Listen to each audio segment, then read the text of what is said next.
well, I got lightheaded on that. All right then, friends. Whew. I need to do some deep breaths. Seriously, lightheaded, very lightheaded. I'll help you out. It's the original beer for breakfast, often imitated, never duplicated. Almost. Today's beer for breakfast is dedicated to our good friend Denise's daughter, Jordan, who turned 21 today. Oh, happy birthday, 21. Yes, 21 Cheers. years old. Get you some Gonna have beer, the first drink tonight, I For imagine. sure. Definitely has never touched ever had an ounce sip. before. The often imitated, never duplicated, original There you beer go. for breakfast, 22 years running. Oh, Okay. It really degrades the actual history of this bit that you just keep adding its 3 years. origin story every changes. single the week. history changes. But- Dave, we've been doing this a very long time, and we are gainfully employed again another week. So, what better thing to do than to enjoy some fine craft beer with our friends? So, cheers to all of you, friends. You got slime ball cup over there? Dave, that's your glass. You're in charge is not of washing. my glass. That's the only other I've glass that was literally available in the never office. seen this glass. It's got a ring around the bottom. I'm just going to drink out of the can. Yeah, drink Look out at of this. the can. Look at that. That's See a your ring glass. around- This is That's not my a glass. smelly glass. Mine drinking says out of a- Mahoney on it, and yours is every other glass. The only glass I drink out of says Mahoney. Yours is whatever else he grabs. That's the only other one in the office. Disgusting. That's the only other glass in the office. I'm not doing everybody's dishes on the show. I will do my own Why? because we all are I here do to clean up after ourselves. Is fill up the coffee maker, take your dirty pods out of it, throw them away. No. Yes, every single day. All right, let's get to it. Today's beer that we are drinking is from our friends at Big Dogs Brewing. It's a collaboration with with Public Coast Brewing out of Oregon, another fine brewer up there. And today's beer is called My Own Best Friend. It's a blueberry vanilla sour blonde ale, and it's coming in at 6.4% alcohol by volume. And Pretty good. if you're saying that name sounds familiar, My Own Best Friend, a little Spaceballs reference to John Candy's character in there. The can is gorgeous. They always have fantastic art on here. I'm seeing so many things happening. Blueberries being thrown by 3 very cute dogs. One is eating a blueberry. Another one's just howling at the space.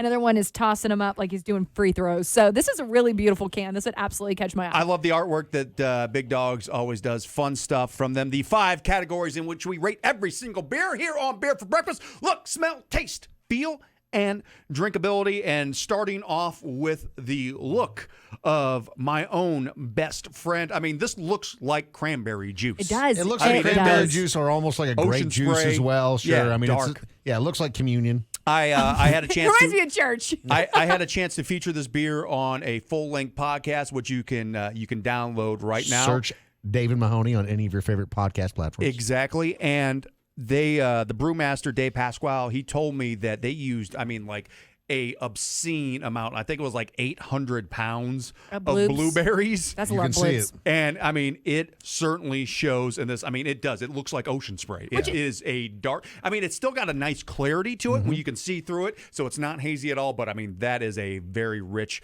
vibrant, dark pink, violet body. I was going to say that I feel like you have to use a lot of blueberries in most recipes just in general because they don't pack a lot of They're flavor. a mild fruit. So you would have to really dump a lot of the blueberries Nicely in. carbonated in there, and like a slightly hazy pinkish head that held his retention for about 35 to 45 seconds after I poured it. Let's move on to the next category, which is the smell. Let's all take a sniff. Oops, I took a drink. He did it backwards. Of My Own Best Friend from Big Dogs and it smells Public Coast Brewing. so sweet It does. and It's- perfectly sweet. Not like over the top, but where you smell it, you think it's going to give you a bellyache. It's No, just it like smells the like perfect like fruit, like Yeah. the sweetness of a fruit, which is hard to Like get juice. because normally a lot of beers that have these characteristics have a lot of additives to it. This smells pretty pure. Yeah, I mean, you're just getting that sangy sour berry note from in there. The alcohol is almost, non-existent. And again, this isn't a true sour. This is a sour blonde ale. So it's kind of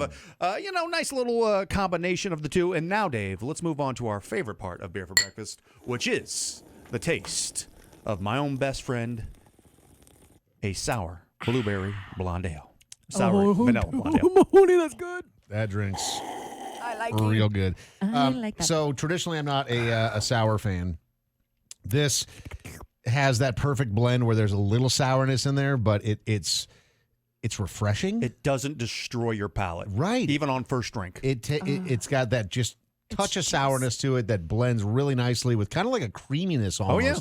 I am I a think fan. you're getting that from the blonde ale part of this particular beer. Audrey, you're hit and miss on sours in the past. What are your thoughts? I like this beer a lot. Like, I mean, seriously, like I'm just like keep going back for more.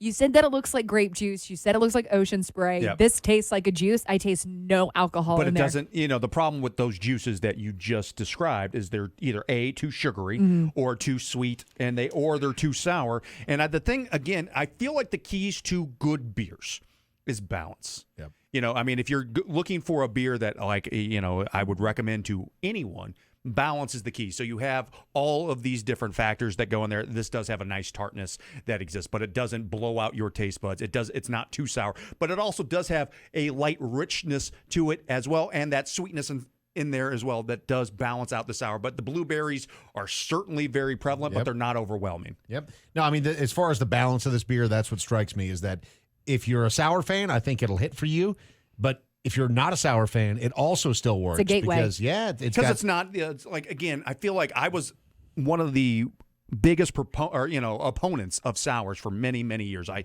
would drink anything but sours. But I would say about 6 years ago, I think they started to change how sours were made. And now, honestly, it went from me hating them to this being one of my absolute favorite styles of beer, and this is a wonderful example. It tastes like a blueberry muffin. So let me ask you this, Mahoney, because Nick has an important question in the chat, twitch.tv/Dave Mahoney. One of our favorite listeners of the show, her name is Mary, and she says that every single day she listens to the show while drinking a blueberry wine cooler. She would like this. You think this would hit for her? You know what? I think she would because she also is a fan of the Mountain Dew hard seltzers as well. So that means that her taste variants vary. I think that she probably would like anything. To be fair. You're probably right. This, though, Mahoney, back to the my own best friend beer from Big Dogs. I think that this also is yeasty, and I think that is an important note of that. Like, you still get that beer flavor that's in there that doesn't make the sweet too sweet. I'm getting yeast, and I really do feel like whenever I said it a minute ago that it tastes like a blueberry muffin, it's because of whatever that blonde ale is. But the vanilla does come through in the finish, too, does, which for sure. I think gives it a really, again, as I said, a overall nice balance. The mouthfeel on this light body, this is just very refreshing and delicious. For me, I am a huge fan. This is a beer that we drank, and I said, I want to feature this on Beer for Breakfast because this is just so damn good. Drinkability for this, I mean, again, this is an amazing gateway beer to get you into the worlds of sours. Or if you love sours, or if you love, blonde ales as well, this is just a damn good beer that I think you should take advantage of while it's still available. And it's 6.4, so we're halfway through this, and I'm going to get a little woohooey. And that's the other thing about this. Some of the sours are in the 4.5 to 5.5 range, and so this thing coming in at 6.5%, the alcohol is non-existent. It's non-existent, but it's also the type of beer where you have a couple of them, you're going to be feeling pretty good, but it's not so aggressive that you're going to be falling over. And you can have a couple of them. Yeah. A lot of sours, you cannot have a couple of them. That's why they put them in those snifters. Yep. give me an 8-ounce pour. So can I get a drum roll, please, Dave? Yes, sir. Oh, Mahoney's Beer Skill Supremacy. I give thee my own best friend from Public Coast Big Dogs a buy recommendation. Oh. That was new. No, go get that beer. Yep. Yeah, full disclosure, like Big Dogs, they are a sponsor, so don't want to be disingenuous about like a fake-ish review. This is an excellent beer. Yep. I'm going to finish this beer I'll give today. it a rating. I'll give it a 4.7. Okay. The drama.